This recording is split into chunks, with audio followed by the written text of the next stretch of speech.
J'ai fait faire un habit de plume pour gagner ma vie à chanter. Cela me fera espérer que je ferai bien ma fortune. Je suis ravi d'un grand bonheur d'avoir un habit de si belle couleur. Un jour je me suis mis en tête d'avoir un habit galonné. N'en voilà un tout façonné, c'est pour moi les dimanches fêtes. J'ai épargné un peu d'argent, car pour les galons il n'en coûte pas tant. Quoique mes poches sont un peu grasses, j'y mets du lard pour le certain, du beurre, du fromage et du pain. Cela n'est-il pas bien commode? Il n'y a point d'armoire chez nous, il faut que mes poches me servent pour tout.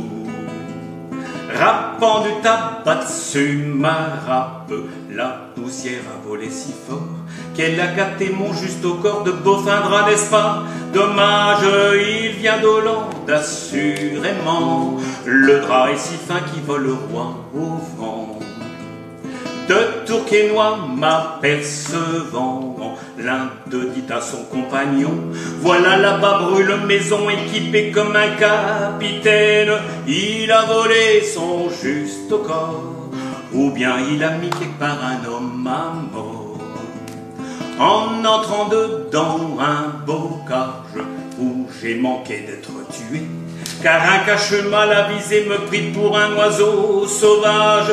Dedans ce temps je roi voulu, pour un écu blanc de l'avoir vu pendu. En arrivant dedans la ville, là où je me suis arrêté, et je me suis mis à chanter Yahweh quantité et de fil.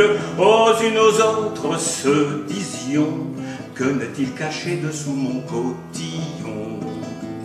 La fille d'un apothicaire à sa mère dit en secret: voilà là-bas un perroquet, à que n'est-il dedans ma chambre? Ce soit pour mon réveil matin, je le nourris roi qu'il ne m'en coûtera rien.